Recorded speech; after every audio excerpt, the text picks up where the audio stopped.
Paulo César, comentário político aqui ao vivo com a gente, PC.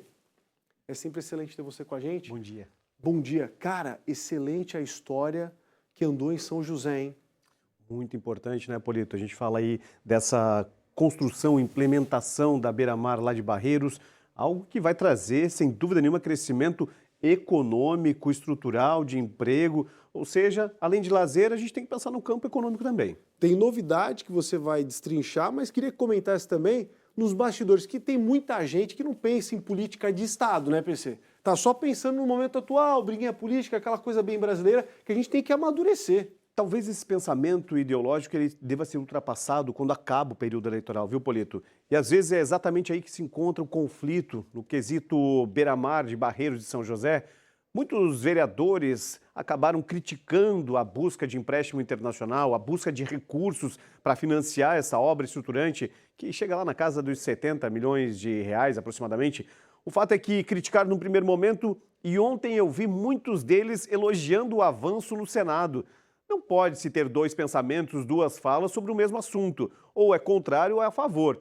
O quesito político deve ficar para segundo momento no período eleitoral, não quando a gente fala de crescimento, desenvolvimento, geração de emprego e renda. A Beira-Mar de Barreiros, além de ser um canal de ligação importante com a capital catarinense, vai ser também de escoamento, de ampliação, de visão de futuro para São José e para a região da Grande Florianópolis como um todo. Hoje a Beira-Mar de São José já é referência para aquela caminhada matutina, noturna, final de semana, encontro de famílias, brincar com as crianças, levar seus pets.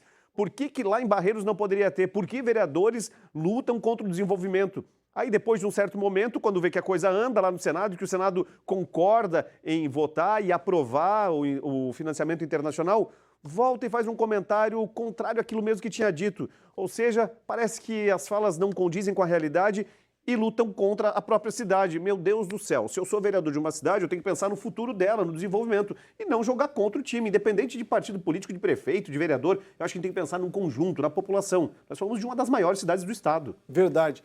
E lá no Congresso Nacional teve mão importante de senador catarinense, pô. Importantíssima. A gente tem um senador que tem trabalhado muito nesses bastidores, na busca de aprovar projetos. A gente trouxe ele aqui várias vezes nos últimos dias, porque realmente ele está trabalhando e trabalhando muito. E, novamente, o senador Esperidião Amin, do Progressistas de Santa Catarina, traz essa discussão, eleva o tom na defesa do investimento e, automaticamente, na comissão relacionada ao tema, aprovou, então, aí na manhã de hoje, agora há pouco, Polito, faz poucos minutos aí, coisa de uma hora, talvez, que essa proposta passou lá no Congresso. Agora, já que a gente está com o pezinho em Brasília, hein? E aí, vão aprovar ou não vão aumento de deputados? Acho que vai, né? Essa coisa vai passar, né? Eu não vou pedir tua opinião, porque talvez eu te coloque numa situação ruim, mas o fato é que quando complexo isso aí. A discussão do aumento de cadeiras na Câmara reflete nos estados. Imediatamente Santa Catarina não é diferente. Serão 531 deputados federais, passando de 513 para 531, caso os senadores votem na tarde de hoje, a partir das 4 horas da tarde, e aprovem essa proposta que nasceu lá no Legislativo.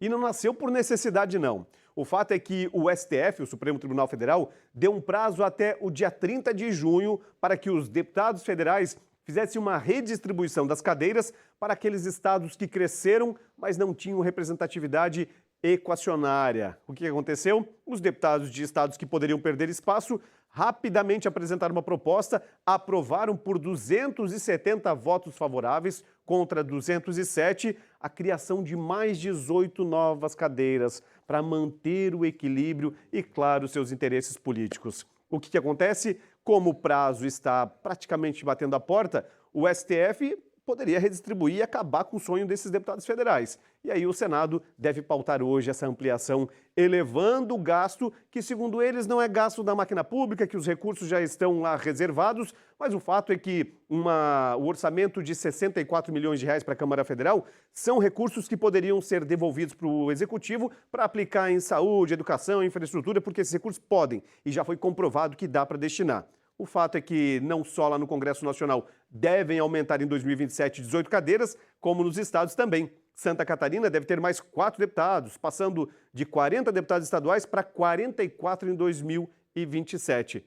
E o custo em todos os estados é de cerca de 76 milhões de reais, Ou seja, Polito, serão mais de 140 milhões de reais. A gente fala de economia, a gente está brigando aí para não ter aumento de impostos. Os deputados votam contra o governo para aumento de impostos, concordo plenamente com isso, tem que se ter uma discussão mais ampla, mas aí a gente tem que ver que o Congresso também tem que fazer a sua parte. Se sobrou uma pontinha, devolve, a Assembleia devolveu, foi investido em defesa civil em algumas áreas, em outras áreas de saúde, então quer dizer, as coisas têm que caminhar de uma forma uniforme. Agora, a celeridade do Congresso em aprovar projeto que é de interesse deles chama a atenção. Ah, é bem rapidinho. Piscou, já passou. Ou seja, agora é o nem seguinte, mês. Não, eu não vou aguentar, eu vou dar minha opinião.